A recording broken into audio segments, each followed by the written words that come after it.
لا حول ولا قوة إلا بالله العلي العظيم اعوذ باللہ من الشیطان الرجیم بسم اللہ الرحمن الرحیم الحمد للہ الذی لا یبلغ مدحته القائلون ولا يحصي نعماءه العادون ولا يؤدي حقه المجتهدون الذي لا يدركه بعض الحمم ولا يناله غوث الفتن ثم الصلاة والسلام والتحية والإكرام على النبي المكي المدني القرشي الهاشمي الذي سمي في السماء بأحمد وفي الأرض بأبي القاسم محمد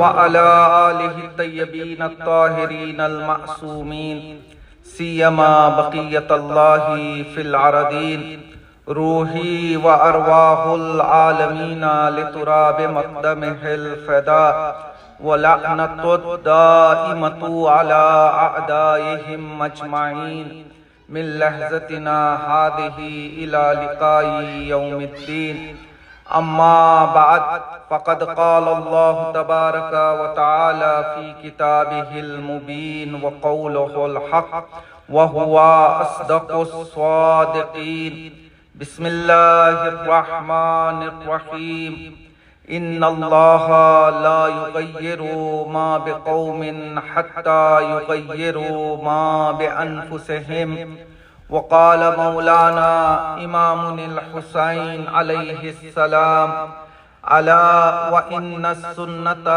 قد امیتت وان البدعة قد احیت فان تسمعوا قولی وتطیعوا امری اہدکم سبیل الرشاد صلوات پڑھے محمد وآل محمد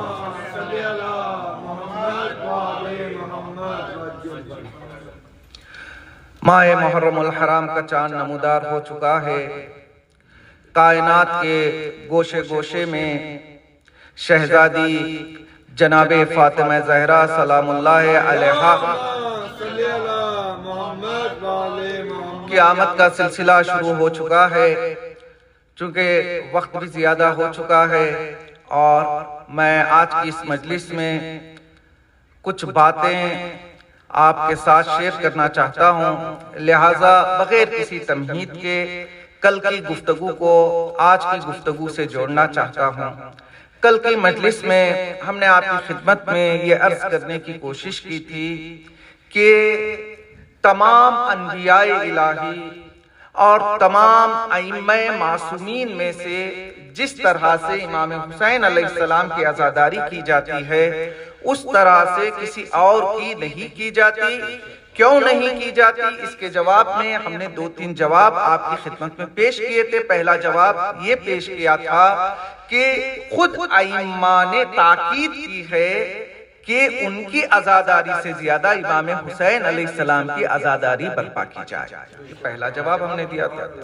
دوسرا جواب ہم نے یہ دیا تھا کہ امام حسین علیہ السلام کو اللہ سبحانہ وتعالی نے کچھ خاص امتیازات سے نوازا ہے جو کسی دوسرے امام یا کسی دوسرے نبی کے پاس یہ امتیازات پائے نہیں جاتے ہیں، لہٰذا ان خاص امتیازات کی بنا پر امام حسین علیہ السلام کی عزاداری کو برپا کرتے ہیں۔ دوسرا جواب۔ تیسرا جواب ہم نے کل کی مجلس میں یہ پیش کیا تھا، چونکہ دیکھیں دین تشیع کے یا دین اسلام کے بالمعنی اخذ مذہب تشیع کے 4 ارکان ہیں، 4 پلرز ہیں۔ پہلا پلر بعثت ہے، دوسرا غدیر ہے، تیسرا عاشورہ ہے، چوتھا ظہور ہے۔ ان 4 پلرز میں عاشورہ ہی وہ پلر ہے جو بعثت کو غدیر سے جوڑتا ہے اور بعثت اور غدیر کو ظہور سے جوڑتا ہے۔ لہٰذا اگر ہم امام حسین علیہ السلام کی عزاداری برپا کر رہے ہیں تو در حقیقت ہم بعثت کو بھی مضبوط بنا رہے ہیں، غدیر و امامت کو بھی مضبوط بنا رہے ہیں اور ظہور کی بھی تیاری کر رہے ہیں۔ لہٰذا امام حسین علیہ السلام کی عزاداری برپا کر رہے ہیں اور یہی مفہوم ہمیں دعاؤں میں بھی ملتا ہے۔ کل روز جمعہ انشاءاللہ صبح سب دعائیں ندبہ پڑھتے ہیں روز جمعہ. آپ دعائیں ندبہ کے کانٹینٹ کو اٹھا کے دیکھیے, اس کے مضمون کو اٹھا کے دیکھیے, ٹرانسلیشن کو اٹھا کے دیکھیے, پڑھیے. خدا کی حمد کے بعد انہی 4 چیزوں کے حوالے سے گفتگو ہوئی. دعائیں ندبہ کی شروعات میں بعثت کا تذکرہ ہے, رسول کے فضائل ہیں کہ کس طرح سے رسول نے سختیوں کو جھیلا اور کس طرح سے اللہ سبحانہ و تعالیٰ نے رسول کا انتخاب کیا اور کیسے رسول نے اللہ کے پیغام کو دنیا تک پہنچایا. پھر رسول کے تذکرے کے بعد بلا فاصلہ مولا کائنات کی فضائل کا دعائیں ندبہ میں ایک سلسلہ شروع ہوتا ہے. وہ احادیث جو رسول اسلام نے مولا کائنات کے حوالے سے ارشاد فرمائی, کچھ حدیثوں کا تذکرہ ہے, پھر غدیر کا تذکرہ ہے, پھر اس کے بعد کربلا کا تذکرہ ملے گا. اور جہاں کربلا کا تذکرہ ختم ہوتا ہے فوراً کربلا کو ظہور سے جوڑا جاتا ہے, این الطالب بدم المقتول بکربلا. پھر اس کے بعد ہمارے آخری امام کا تذکرہ ہے اور آپ سے استغاثہ کیا جاتا ہے کہ آپ کب جو ہے دنیا میں تشریف لائیں گے اور دنیا کو عدل و انصاف سے بھریں گے. نہیں, اب زیارت عاشورہ لے لیجئے. زیارت عاشورہ میں یہ جو شروعات میں امام حسین علیہ السلام کو رسول کی طرف نسبت دے کر سلام کیا جا رہا ہے, یہ بعثت کا تذکرہ ہو رہا ہے. پھر اس کے بعد آپ کے باپ کی طرف نسبت دی جا رہی ہے, یہ غدیر کا تذکرہ ہے اور عاشورہ کا پورا واقعہ موجود ہے, اور ساتھ میں ظہور کی 2-4 اشارے بھی زیارت عاشورہ میں پائے جاتے ہیں. لہذا عاشورہ کو زور و شور کے ساتھ منانا اس لیے ضروری ہے چونکہ عاشورہ ہی وہ کڑی ہے جو بعثت, غدیر اور ظہور کو آپس میں ملاتی ہے. اسی لیے تاکید کی گئی ہے کہ عزاداری امام حسین علیہ السلام کو بڑے زور و شور کے ساتھ منایا جائے. زندہ باد, زندہ باد, یزیدیت مردہ باد, یزیدیت مردہ باد. یہ وہ باتیں تھی جو کل کی مجلس میں ہم نے آپ کے سامنے پیش کرنے کی کوشش کی تھی. آج کی مجلس رسول اسلام کی ایک جو ہے حدیث کے ساتھ کرنا چاہوں گا کہ پیغمبر اسلام جب مولا امام حسین علیہ السلام کی ولادت ہوئی, آپ کے نانا کو پتا چلا, جب آپ شہزادی کے گھر تشریف لائے, بہت ساری روایتیں نقل ہیں. انہی روایات میں سے یہ روایت بھی ملتی ہے کہ جیسے ہی رسول اسلام کے ہاتھوں میں مولا امام حسین علیہ السلام پہنچے, رسول نے بچے کا ماتھا چوما اور پروردگار عالم کی بارگاہ میں بچے کے لیے دعا مانگی. دعا کیا تھی؟ رسول اسلام نے کہا ربنا وجعل افئدۃ من الناس تہوی الیہم. یہ کوئی عام دعا نہیں تھی, یہ وہی دعا تھی جو حضرت ابراہیم نے ہاجرہ اور اسماعیل کے لیے مانگی تھی. جب اللہ کے حکم پر حضرت ابراہیم ہاجرہ اور اسماعیل کو لے کر وادی ذی زر ایک صحرا میں پہنچ گئے, اللہ کے حکم پر جناب ہاجر اور جناب اسماعیل کو حضرت ابراہیم مکے کی سرزمین میں چھوڑ کر واپس آ رہے تھے. دیکھیں, ہم جو ہے کہیں ہمارے گھر والوں کو چھوڑ کر آنا ہو تو پہلے ہم دیکھتے ہیں کھانے پینے کا سامان موجود ہے یا نہیں ہے, رہنے کی جگہ ہے یا نہیں ہے. حضرت ابراہیم نے ہاتھوں کو دعا کے لیے بلند کر کے پروردگار سے یہ دعا نہیں مانگی تھی کہ پروردگارہ صحرا ہے, ان کے گھر کا انتظام کر دے, صحرا ہے, ان کے کھانے کا انتظام کر دے, صحرا ہے, ان کے پانی کا انتظام کر دے. نہیں, حضرت ابراہیم نے گھر کی, کھانے کی, پانی کی دعائیں نہیں کی, بلکہ ہاتھوں کو بلند کر کے بارگاہ پروردگار سے یہی مانگا ربنا, اے ہمارے پالنے والے, وجعل افئدۃ من الناس تہوی الیہم, تو کچھ ایسا کر دے کہ کائنات کے دل ان کی طرف جھک جائے. یہی دعا رسول نے حسین کے لیے کری. میں کہوں گا یہ دلوں کو جھکانے کا مطلب کیا ہے؟ عجب نہیں آواز آئے کہ دیکھو لوگوں کے دل تمہارے ساتھ نہ ہو, دنیا کی ساری لیکچریز بھی مل جائے تمہیں سکون نہیں ملے گا. دنیا میں کچھ نہ ہو, لوگوں کے دل تمہارے طرف جھکے ہوئے رہو تو ساری چیزیں خود بخود آ جائے. یا علی, وہی دعا جو دعا حضرت ابراہیم نے حضرت حاجر اور حضرت اسماعیل کے لیے کی تھی، وہی دعا پیغمبر اسلام نے امام حسین علیہ السلام کے لیے کی۔ کیوں؟ چونکہ پیغمبر اسلام جانتے ہیں کہ حضرت ابراہیم کی یہ دعا بارگاہ پروردگار میں اس طرح سے درجہ قبولیت تک پہنچی کہ رہتی دنیا تک ہاجرہ اور اسماعیل کے ہر عمل کو اللہ نے واجب قرار دے دیا۔ ایک مرتبہ ہاجرہ پانی کی تلاش میں نکلتی ہے تو خدا نے نہیں ہوگا جب تک تم حاجر کی طرح 7 مرتبہ صحیح نہیں کر لو گے۔ حاجر نے ایک مرتبہ شیطان پر رجم کیا تو اللہ سبحانہ و تعالیٰ نے اس عمل کو واجب قرار دے دیا کہ دیکھو جب تک 3 شیطان پر کنکریاں نہیں جو پھینکو گے اس وقت تک تمہارا حج قبول نہیں ہوگا۔ ابراہیم نے پروردگار کی رضا کی خاطر اپنے بچے کو راہ خدا میں قربان کرنا چاہا، قربانی مکمل نہیں ہوئی، ادھوری رہ گئی، پھر بھی اللہ سبحانہ و تعالیٰ نے ہر حاجی کو یہ حکم دیا کہ تم حج کرو گے جب تک اللہ کی راہ میں گوسفند قربان نہیں کرو گے اس وقت تک تمہارا حج قابل قبول نہیں ہے۔ دیکھیں ایک مرتبہ حاجرہ نے صحیح کی، ہمیشہ کے لیے تذکرہ زندہ۔ ایک مرتبہ زمزم نکلا، پانی ہمیشہ کے لیے زندہ ہو گیا۔ ایک مرتبہ شیطان کو رجم کیا تو ہمیشہ کے لیے رجم سنت بن گئی۔ ایک مرتبہ قربانی پیش کی گئی تو ہمیشہ کے لیے قربانی بھی واجب قرار دے دی گئی۔ شاید اسی لیے رسول نے پیدائش کے بعد حسین کو اپنے ہاتھوں میں لے کر دعا مانگی تھی، پروردگارہ حاجرہ نے تو ایک مرتبہ صحیح کی تھی، لیکن میں جانتا ہوں یہ بچہ جب بڑا ہوگا میدان کربلا میں پہنچے گا یہ ایک صحیح انجام نہیں دے گا، صبح عاشور سے عصر عاشور تک 72 مرتبہ صحیح کو انجام دے گا۔ پروردگارہ میں جانتا ہوں کہ حضرت ابراہیم نے یہ قربانی پیش کی تھی، لیکن یہی میرا حسین جب بڑا ہوگا کربلا پہنچ جائے گا 72 قربانیاں پیش کرے گا۔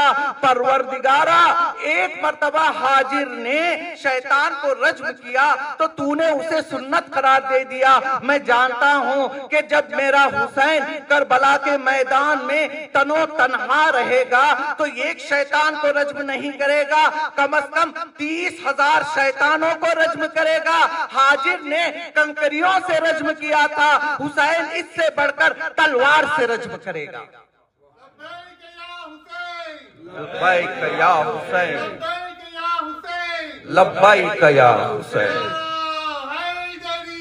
یا۔ شاید اسی لیے رسول اسلام نے بچے کی ولادت کے بعد بچے کو ہاتھوں میں لیا، یہی دعا کی، ربنا وجعل افئدۃ من الناس تہوی الیہم۔ پروردگارہ کچھ ایسا انتظام کر دے کہ کائنات کے دل حسین کی طرف جھک جائیں۔ حسین کی عزاداری دوسرے ائمہ سے اس لیے سب سے زیادہ ہوتی ہے چونکہ رسول کی تمنا بھی تھی، رسول کی وہ دعا تھی جسے پروردگار نے قبولیت کا درجہ عطا کیا ہے۔ اسی لیے امام حسین علیہ السلام کی عزاداری دوسرے معصومین کی عزاداری سے زیادہ منائی جاتی ہے۔ ہاں دوسرے معصومین کی عزاداری بھی ہے، دعائے ندبہ جس کا تذکرہ میں نے ابھی کچھ پہلے کہا، اسی میں وَمِنَ الْعَطَائِبِ مِنْ أَهْلِ بَيْتِ مُحَمَّدٍ وَعَلِي صلی اللہ علیہما وآلہما فَلْيَبْكِلْ بَاكُونَ وَإِيَّاهُمْ فَلْيَنْدُبِنْ نَادِبُونَ۔ یعنی تمام ائمہ کے لیے بھی جو ہے گریہ ہے، لیکن خود ائمہ نے اس بات کی تاکید کی ہے کہ سب سے زیادہ گریہ مولا امام حسین علیہ السلام پر کیا جائے۔ اور بہت ساری روایتیں گریہ کی جو ہے فضیلت کے بارے میں پائی جاتی ہے، آپ نے بارہا سماعت فرمائی ہے۔ ایک روایت کہ جب عزادار کے آنکھ سے آنسو نکلتا ہے اور آنسو کی مقدار زیادہ نہ ہو، مکھی کے پر کے برابر ہو، آپ نے سنا ہے نا، اگر میرے جد، چھٹے امام کی حدیث ہے، اگر میرے جد امام حسین علیہ السلام کی یاد میں کسی عزادار کے آنکھ سے آنسو نکلے، مکھی کے پر کے برابر ہی کیوں نہ ہو، اس عزادار پر اللہ سبحانہ وتعالی جنت کو واجب قرار دیتے۔ آپ لوگ ماشاءاللہ کل سے مجالس میں آ رہے ہیں اور یہ سلسلہ انشاءاللہ 2 مہینے 8 دن جاری و ساری رہے گا۔ دیکھیں کبھی کبھی ہوتا ہے مجلس کو ہم آتے ہیں لیکن کبھی کبھی بھول جاتے ہیں کہ ہم مجلس میں جا رہے ہیں، جس طرح سے دوسرے پروگرام میں جاتے ہیں ویسے ہی تیار ہوتے ہیں اور جب مجلس میں آ جاتے ہیں۔ علماء تاکید کرتے ہیں اگر آپ مجلس کا ارادہ کرتے ہیں تو نیت کریں، قربتاً اللہ میں عزاداری میں تشریف لے جا رہا ہوں۔ اگر کوئی قربتاً اللہ امام حسین علیہ السلام کے فرش عزا پر آ کر بیٹھتا ہے تو روایت میں ہے، آیت اللہ مرحوم مجتہدی تہرانی جو بہت بڑے عارف تھے، وہ اس حدیث کو نقل کرتے ہیں کہ روایت میں ہے کہ جیسے ہی عزادار مجلس عزا کا ارادہ کر کے گھر سے اپنے قدموں کو باہر نکالتا ہے تو ہر قدم کے بدلے میں اللہ سبحانہ وتعالی 70,000 اس کے گناہوں کو معاف کرتا ہے، 70,000 نیکیوں کو تحریر کرتا ہے۔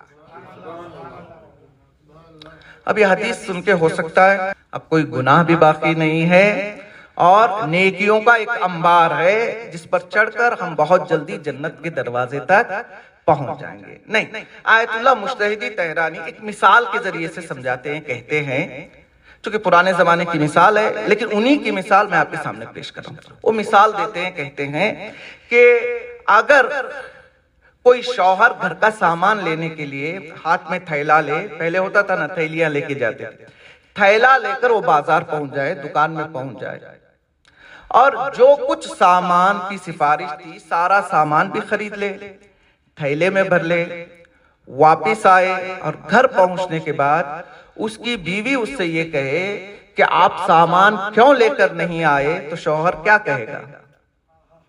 شوہر کہے گا میں نے سامان تو خریدا تھا۔ بیوی کہے گی اگر خریدا تھا تو تھیلے میں موجود کیوں نہیں ہے؟ اگر دونوں بیٹھ کر دقت کریں گے تو پتا چلے گا دونوں سچے ہیں۔ شوہر نے سامان بھی خریدا تھا، بیوی کو سامان بھی نہیں ملا ہے، سارا معاملہ تھیلے کے نیچے پڑے ہوئے سوراخ کا ہے۔ اس نے سامان خریدا تھا، راستہ چلتے چلتے کب سامان نیچے گر گیا اسے پتا ہی نہیں چلا۔ آیت اللہ مجتہدی تہرانی کہتے ہیں فرش عزا میں بیٹھنے کا ثواب ضرور ملے گا لیکن دھیان رکھنا یہاں سے ثواب کمانے کے بعد راستے میں جاتے جاتے کسی کی غیبت کرو گے، کسی سے حسد کرو گے، تمہیں پتا ہی نہیں چلے گا کہ یہ سب ثواب کب بیکار چلا جائے گا۔ ثواب تو ملے گا لیکن ہماری ذمہ داری ہے کہ اس ثواب کو بچائے ہوئے رکھے۔ واقعاً عزاداری امام حسین علیہ السلام کا بہت بڑا ثواب ہے۔ آپ نے بارہا ریان بن شبیب کی روایت کو سنا ہے جو عام طور سے چاند رات کی مجلس میں یا پہلی محرم کو پڑھی جاتی ہے۔ محرم کے ایام تھے، پہلی محرم کے دن امام رضا علیہ السلام اللہم صلی علی آپ کا ایک صحابی کے جس کا نام ریان بن شبیب ہے، وہ امام کی خدمت میں پہنچتا ہے۔ جیسے ہی 8ویں امام ریان کو دیکھتے ہیں پوچھتے ہیں یا ابن شبیب، اے شبیب کے بیٹے، اصائم انت ام لا، کیا آج تم روزے سے ہو یا نہیں ہو؟ سامنے سے ریان نے جواب دیا مولا میں روزے سے نہیں ہوں لیکن بتا دیجئے آج کوئی خاص بات ہے جس کی وجہ سے آپ مجھے پوچھ رہے ہیں کہ آج میں روزے سے ہوں یا روزے سے نہیں ہوں۔ تو مولا نے ریان بن شبیب سے کہا کہ دیکھو آج محرم کی پہلی تاریخ ہے اور محرم کی پہلی تاریخ ہی وہ تاریخ ہے کہ جس دن حضرت زکریا نے محراب میں کھڑے ہو کر دعا فرمائی تھی اور اللہ سبحانہ تعالیٰ نے پہلی محرم کے دن حضرت زکریا کی دعا کو قبول فرمایا تھا اور آپ کو یحییٰ جیسا بیٹا عطا کیا تھا۔ پھر اس کے بعد 8ویں امام کہتے ہیں کہ ریان تمہیں معلوم ہے محرم وہ مہینہ ہے کہ جس مہینے میں جنگ کرنا حرام ہے۔ چونکہ اسلامی 4 مہینے ایسے ہیں، ماہ رجب، ماہ ذی قعدہ، ماہ ذی الحجہ، ماہ محرم، یہ 4 مہینے ایسے ہیں کہ جس میں جنگ کرنا حرام ہے؟ ریان نے کہا جی مولا مجھے معلوم ہے۔ پھر اس کے بعد 8ویں امام نے اپنی بات کو کربلا کی طرف موڑا اور کہا کہ افسوس کہ جس مہینے میں جنگ کرنا حرام تھا اسی مہینے میں میرے جد حسین کو کربلا کے میدان میں شہید کیا گیا۔ پھر اس کے بعد امام نے ریان کو ایک سفارش کی، کہا کہ ریان دنیا ہے تو مصیبتیں ہیں، تم پر مصیبتیں آئے گی، لیکن کبھی کسی چیز پر رونا چاہو تو تم ایک کام کرنا، میرے جد حسین پر گریا کرنا۔ پھر اس کے بعد امام نے وجہ بھی بتائی، کیوں میں یہ کہہ رہا ہوں کہ تم اپنی مصیبت کو بھول جانا، میرے جد حسین پر گریا کرنا۔ 8ویں امام ارشاد فرماتے میں اس لیے یہ سفارش کر رہا ہوں چونکہ میرے جد حسین کو اس طرح سے ذبح کیا گیا جیسے قصائی گوسفند کو ذبح۔ پھر اس کے بعد 8ویں امام نے ریان کے سامنے یہ جملات ارشاد فرمائے، ایسا نہیں تھا کہ میرا جد کربلا کے میدان میں مجبور تھا، اے ریان کربلا کے میدان میں میری جد کے سپورٹ کے لیے، میرے جد کی حمایت کے لیے آسمان سے 4000 فرشتے نازل ہوئے، لیکن میرے جد حسین نے ان کی مدد لینے سے انکار کر دیا، یہاں تک کہ روز عاشور جب میرے جد حسین کی شہادت واقع ہوئی تو کئی دنوں تک آسمان خون روتا رہا، زمین خون اگلتی رہی۔ پھر اس کے بعد 8ویں امام ریان بن شبیب سے جملات ارشاد فرماتے ہیں کہ اے ریان بن شبیب، اگر 5 چیزیں چاہتے ہو تو 5 چیزوں کو انجام دو۔ 8ویں امام نے مصائب کربلا سنانے کے بعد ریان سے یہ جملات ارشاد فرمائے، اے ریان اگر تم چاہتے ہو کہ تمہارے تمام گناہ بخش دیے جائے تو صرف تم ایک کام کرنا، میرے جد حسین کی یاد میں اپنے آنکھ سے آنسو بہانا۔ یہ پہلا کام۔ دوسرا کام، 8ویں امام نے ریان سے یہ جملہ ارشاد فرمایا، اے ریان اگر تم چاہتے ہو کہ جنت میں میرے جد کے ہمسایہ بن جاؤ، نیبر بن جاؤ، تو ایک کام کرنا، جتنا ہو سکے میرے جد حسین کے قاتلوں پر لعنت کرتے رہے۔ تیسرا کام، 8ویں امام نے ریان سے یہ جملہ ارشاد فرمایا، اے ریان اگر تم چاہتے ہو کہ اللہ سبحانہ وتعالی تمہیں جنت میں یا عرش پر مصافحہ کرے تو تم ایک کام کرو، جب تک دنیا میں ہو کوشش کرنا ایک مرتبہ میرے جد کی زیارت ہو جائے۔ چوتھا کام، اگر ریان تم چاہتے ہو کہ تمہیں وہی ریوارڈ ملے، وہی ثواب ملے، وہی جزا ملے جو اللہ سبحانہ تعالیٰ نے شہدائے کربلا کو عطا کیا ہے، تو اس کا ایک طریقہ ہے زیادہ سے زیادہ اپنے زبان سے یہ جملہ جاری کرو، یا لیتنی کنتو معکم فافوز معکم۔ پھر آخری سفارش، 8ویں امام نے ریان سے جملہ ارشاد فرمایا، اے ریان اگر تم چاہتے ہو کہ جنت میں ہمارے درجے پر فائز ہو جاؤ تو ہماری خوشی میں خوش ہونا سیکھ جاؤ، ہمارے غم میں غمزدہ ہو جانا سیکھ جاؤ۔ یعنی محرم کے پہلے دن، یا محرم کے پہلے دن 8ویں امام نے ریان بن شبیب کے سامنے 5 چھوٹے چھوٹے کاموں کے مقابلے میں 5 بڑے بڑے جزاؤں کا تذکرہ کیا۔ ذہن میں سوال پیدا ہوتا ہے کہ اگر میں صرف قاتلان امام پر لعنت کر دوں تو کیا مجھے رسول کی ہم نشینی مل جائے گی؟ کیا حسین کی یاد میں صرف آنکھ سے آنسو نکل جائے تو کیا میرے تمام گناہ بخش دیے جائیں گے؟ اگر میں ایک مرتبہ زیارت امام حسین علیہ السلام کو چلا جاؤں تو کیا اللہ سبحانہ و تعالیٰ سے عرش پر مصافحہ کرنے کے مساوی ہو جائے گا؟ ہاں ہو جائے گا، ایک شرط کے ساتھ، اگر یہ ساری چیزیں معرفت کے ساتھ ہوں گی تو ضرور جزا بھی ملے گی۔ اگر معرفت نہیں ہوگی، لخلقے زبانی ہوگا تو کچھ حاصل ہونے والا نہیں ہے۔ کیوں؟ چھوٹے عمل پر اللہ سبحانہ وتعالی بڑے جزا کو دے رہا ہے۔ یہی میری آخری بات ہوگی، انشاءاللہ کل موضوع کے حوالے سے گفتگو شروع ہو جائے گا۔ دیکھیں، مولانا روم کی ایک کتاب ہے، کتاب کا نام ہے مثنوی۔ مثنوی میں فارسی زبان میں ہے۔ مولانا روم نے مثنوی میں کچھ آرٹیفیشل سٹوریز کو نریٹ کیا۔ آرٹیفیشل سٹوریز ہے، اگر آرٹیفیشل ہے تو پھر پڑھنے کا کیا فائدہ؟ انہوں نے کوشش کی ہے کہ مثنوی داستان کے بیان کے بعد یہ سبق دیا جائے، ایک مورل لیسن دیا جائے۔ چونکہ ان کے مورل لیسن جو آخر میں نتیجہ ہوتا ہے اچھا ہے، لہٰذا انہی نتیجوں کی بنیاد پر آپ کی کتاب مشہور ہے۔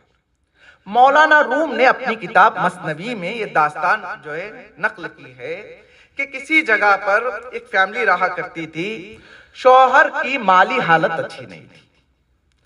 اسی مالی حالت کے اچھا نہ ہونے کی وجہ سے بیوی کی شکایت رہا کرتی تھی، چونکہ گھر میں جو ضرورت کا سامان ہے وہ نہیں ہوتا تھا، یہ تنگ آ جاتی، شوہر سے کہتی تھی کہ آخر کب تک ایسے ہی چلے گا، تم کوئی کام نہیں جو ہے کیوں نہیں کر لیتے۔ یہ بھی پریشان تھا۔ ایک دن بیوی نے اسے ایک سجیشن دیا، کہا کہ میں کام کے لیے کہتے کہتے تھک گئی، تم کام کے لیے جا نہیں رہے ہو، اب پیسے کا ذریعہ بھی مجھے ہی سوچنا پڑے گا، میرے ذہن میں ایک پلان ہے، تم کو کچھ نہیں کرنا ہے، جو میں نے سوچا ہے کم از کم اس پلان پر عمل کرو تو ہم مالدار ہو جائیں گے۔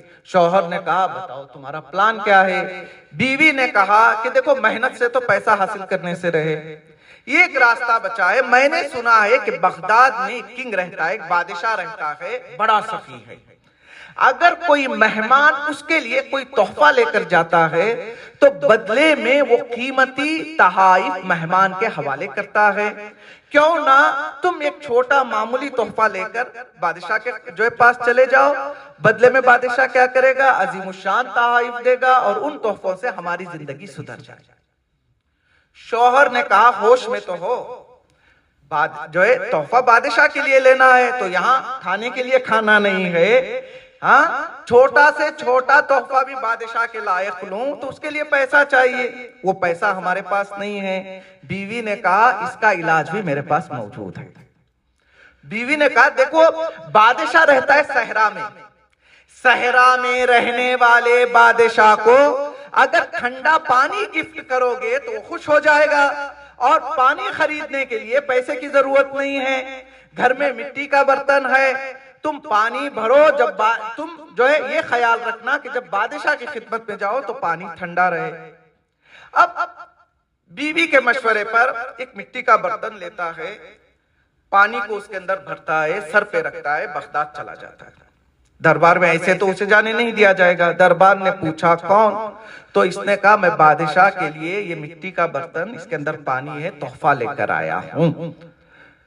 بادشاہ کے دربار نے یہ نہیں کہا تمہارے مٹی کے کوزے کی اہمیت نہیں ہے، اس نے بڑے احترام سے کہا تم یہیں رک جاؤ، میں بادشاہ سے اجازت لے کر آتا ہوں۔ یہیں سے علماء بیان فرماتے ہیں کہ اگر کسی کے دفتر میں جاؤ، کسی کے آفس میں جاؤ، کسی کے گھر میں جاؤ، باہر والے کا اخلاق دیکھ کر پتا چل جاتا ہے اندر والوں کا اخلاق کیسا ہے۔ دربان کا اخلاق اتنا اچھا تھا تو اسے امید جگی بادشاہ بھی مجھے مایوس نہیں پلٹائے گا۔ بادشاہ کی اجازت ملی، یہ آدمی مٹی کا برتن اپنے سر پر رکھ کر بادشاہ کی خدمت میں پہنچا۔ بادشاہ نے کہا کیا کام ہے؟ کہا میں تحفہ لے کر آیا ہوں۔ کیا تحفہ لائے ہو؟ میں ٹھنڈا پانی لے کر آیا ہوں۔ بادشاہ نے اپنے ایک سپاہی کو حکم دیا کہ ایک برتن لایا جائے، ایک کاسا لایا جائے، کاسا لایا گیا اور اس کے سامنے بادشاہ نے اپنے کاسے میں اس کے مٹی کے برتن کے پانی کو ڈالا اور اس کے سامنے پورا پانی پی گیا۔ اب جب بادشاہ پانی پی گیا تو یہ سوچنے لگا میں بیوی کو بیوقوف سمجھ رہا تھا، پلان کام کر رہا ہے، بادشاہ واقعاً پیاسا تھا اور وہ میرے پانی کا محتاج تھا۔ بادشاہ نے پانی پینے کے بعد یہ حکم صادر کیا ایک کام کرو، اس مٹی کے برتن کو سونے جواہرات اشرفیوں سے بھر دو اور اس کے حوالے کر دو۔ یہ جو ہے مٹی کے برتن میں پانی لایا تھا، بدلے میں کیا ملا ہے؟ ہیرے جواہرات، ٹھیک ہے۔ اب یہ مال کو لیتا ہے، واپس جانا چاہتا ہے، بادشاہ کہتا ہے رک جاؤ، چل کے آئے ہو، تھک گئے ہوں گے، میں چاہتا ہوں کہ واپسی میں تمہیں کشتی کے سفر کے ذریعے سے تمہارے گھر پہنچاؤ۔ اس نے کہا ٹھیک ہے، کشتی میں بیٹھ کر چلے جائیں گے۔ یہ مان لیتا ہے کشتی میں بیٹھنے کے لیے، فوراً اس کے ذہن میں بات نہیں آئی۔ جب یہ کشتی میں بیٹھنے کے لیے دریا کے کنارے پہنچتا ہے تو فوراً اپنے آپ کو سجدے میں گرا دیتا ہے۔ میں کتنا بڑا بیوقوف تھا جس کے پاس پورا نہر دجلہ ہو، دجلہ جیسی نہر موجود ہو، وہ میرے ایک کوزے پانی کا محتاج کہاں سے ہو سکتا ہے؟ یہ تو بادشاہ کی کرامت کا اثر تھا کہ اتنا زیادہ پانی ہونے کے باوجود بھی اس نے میرے چھوٹے سے پانی کو قبول کر کے مجھے ایک عظیم تحفہ عنایت فرمایا۔ بالکل اسی طریقے سے یہ جو کہا گیا ہے کہ قاتل حسین پر لعنت کرو گے تو فلاں ثواب ملے گا، مجلس میں آؤ تو فلاں ثواب ملے گا، اللہ یا امام حسین ہمارے عمل کے محتاج نہیں ہیں۔ یہ ہستیاں اتنی کریم ہیں کہ ہم سے چھوٹا چھوٹا کروا کر بڑا بڑا عطا کرنا چاہتی ہیں۔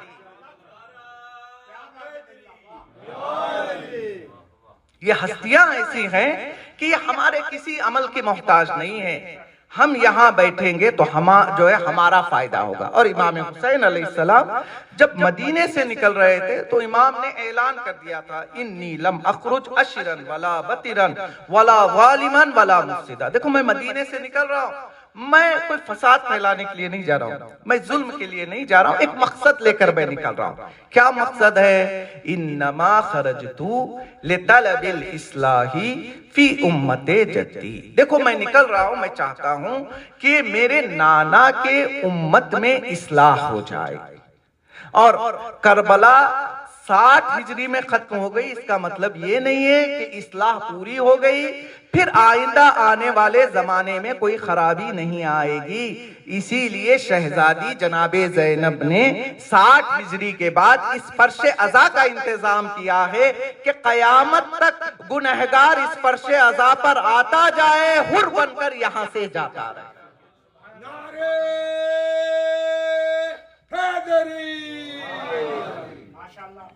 لہذا بڑی ذمہ داری کے ساتھ اس فرش عزا پر آنا، تو یہ سوچ کر آنا، چھوٹی موٹی جگہ نہیں جا رہے۔ ہم جس جگہ پر جا رہے ہیں، دنیا میں آپ کسی منسٹر سے مل کر آ جاتے ہیں تو کتنا فخر محسوس کرتے ہیں، کتنی جگہ تذکرہ کرتے ہیں۔ آپ کو پتا ہے میں فلاں وقت فلاں انسان سے فلاں جگہ مل چکا ہوں، یا کسی کے خاص بن جائے، جس سے بھی ملیں گے آپ اپنا تعارف بھول جائیں گے، باپ کا نام بعد میں بتائیں گے، دادا کا نام بعد میں، تم بتاؤ میں فلاں کا دوست ہوں۔ تو عزادار یہاں آ رہا ہے تو عام انسانوں کے ساتھ بیٹھ کر نہیں جائے گا، بلکہ معصوم ہستیوں کے ساتھ بیٹھ کر جائے گا۔ ہاں، ایک طرف سے ہمیں شرف مل رہا ہے کہ ہم معصوم ہستیوں کے ساتھ بیٹھ کر جا رہے ہیں، دوسری جگہ ذمہ داری بھی بڑھ جائے۔ معصوم کے ساتھ بیٹھ کر جائیں پھر زبان پر جھوٹ ہو، معصوم کے ساتھ بیٹھ کر جائیں پھر وہ کام کریں جس کام کو انجام نہیں دینا چاہیے، معصوم کے ساتھ بیٹھ کر جائیں واجبات کی پابندی نہ ہو تو بڑی شرم کی بات ہے۔ یہاں آپ کو جو عزادار کا ٹائٹل دیا جا رہا ہے فرش عزا پر بٹھا کر، عزادار وہ ہوتا ہے جو معصوم کے بغل میں بیٹھ کر جاتا ہے۔ جیسے ہی فرش عزا بچ جاتی ہے، حسین کی دکھیاری ماں حسین کا پرسہ لینے کے لیے فرش عزا پر پہنچ جاتی ہے۔ آج چاند رات ہے، آپ نے بڑی آسانی سے فرش عزا بچھا دی، بڑی آسانی سے مجالس کا انتظام کر دیا، بڑے آسانی سے خطیب کو دعوت دے دی، لیکن تاریخ میں کچھ ایسے لوگ بھی ہمیں ملتے ہیں جو حسین کی فرش عزا بچھانے کے لیے مجبور ہو گئے تھے۔ چاند رات کی مجالس میں آپ نے اکثر و بیشتر اس داستان کو سماعت فرمایا ہے کہ کسی جگہ پر ایک مومنہ اس کا شوہر رہا کرتے تھے، محرم کا چاند جیسے جیسے قریب آتا جا رہا تھا ان کی بے چینی بڑھتی جا رہی تھی۔ آخر وہ تاریخ بھی آ گئی کہ جس رات ماہ محرم الحرام کا چاند نمودار ہونا تھا، شوہر کو پریشان دیکھا، بیوی کہتی ہے کہ اب ایک ہی راستہ بچا ہے کہ ہم گھر میں شہزادی کو اپنی مہمان بنا سکے، وہ مومنہ حجرے کے اندر جاتی ہے، اپنے ایک 10 سالہ بچے کو لے آتی ہے، کہتی ہے اے میرے خاوند ایک ہی راستہ بچا ہے، تم بازار جانا، ہماری اس اولاد کو فروخت کر دینا تاکہ جو کچھ پیسہ ملے گا ہم ان پیسوں سے امام کی فرش عزا کو بچھا سکے۔ لو آزادارو، کتنا بڑا آزادار تھا، اپنی اولاد کا ہاتھ پکڑتا ہے، بازار لے جاتا ہے، فروخت کر دیتا ہے، بدلے میں جو پیسہ ملا تبرک کا انتظام کرتا ہے، گھر واپس آتا ہے، چاند رات ہوتی ہے، فرش عزا بچھ جاتا ہے، مجلس کے دوران اس کی بیوی دھاڑے مار مار کر رو رہی تھی۔ شوہر نے پوچھا مومنہ حوصلہ نہیں تھا تو تو نے بچے کو فروخت کیوں کیا؟ بیوی نے ہاتھوں کو جوڑا، ایسا مت کہنا، ارے میں یہ سوچ کر گریا کر رہی ہوں کہ اس سال میرے گھر میں ایک آزادہ لو آزادارو، مومنہ کے گھر میں مجلس برپا ہے، مجلس کے دوران مومنہ نے محسوس کیا ایک نقاب پوش بیوی ہے کہ جو اس کے بچے کو لے کر مجلس میں وارد ہو رہی ہے۔ اس عورت نے کہا اے محترمہ، میرے بچے کو واپس کیوں لائی ہو؟ میں نے اپنے اولاد کو حسین کی راہ میں قربان کر دیا ہے، حسین کی راہ میں صدقہ دے دیا ہے، اب میں اپنے اولاد کو واپس نہیں لوں گی۔ نقاب پوش بیوی نے نقاب کو پلٹا، کہا مومنہ کیا تو نے مجھے پہچانا؟ جس کے بچے کے لیے تو نے اپنی اولاد کو فروخت کیا، میں اسی حسین کی دکھیاری ماں فاطمہ۔ الا لعنت اللہ علی القوم الظالمین، سیعلم الذین ظلموا ای منقلب ینقلبون۔ بار الہ پروردگارہ تجھے واسطہ ہے محمد و آل محمد کا ہمارے اس مختصر سے عمل کو قبول فرما۔ بار الہ پروردگارہ ہمیں صحیح معنی میں عزادار امام حسین علیہ السلام بننے کی توفیق عطا فرما۔ بار الہ پروردگارہ ہم سب کو واجبات پر چلنے اور محرمات سے بچنے کی توفیق عطا فرما۔ بار الہ پروردگارہ جہاں کہیں بھی مومنین و مومنات پریشان حال ہیں، سب کی پریشانیوں کو دور فرما۔ بار الہ پروردگارہ تجھے واسطہ ہے امام حسین علیہ السلام کی عزاداری کا، تجھے واسطہ ہے چاند رات کا، جہاں کہیں بھی مومنین و مومنات بے اولاد ہیں، سب کو اولاد صالح مرحمت فرما۔ بار الہ پروردگارہ پرچم اسلام کو سر بلند فرما، پرچم کفر و نفاق کو سر نگون فرما۔ تیرے ولی خاص امام کے ظہور میں تعجیل فرما، اور اند الظہور ہم سب کو اس لائق بنا کہ ہم آقا کے اعوان و انصار میں شمار ہو سکے۔ ربنا تقبل منا انک انت السمیع العلیم، ماتم حسین۔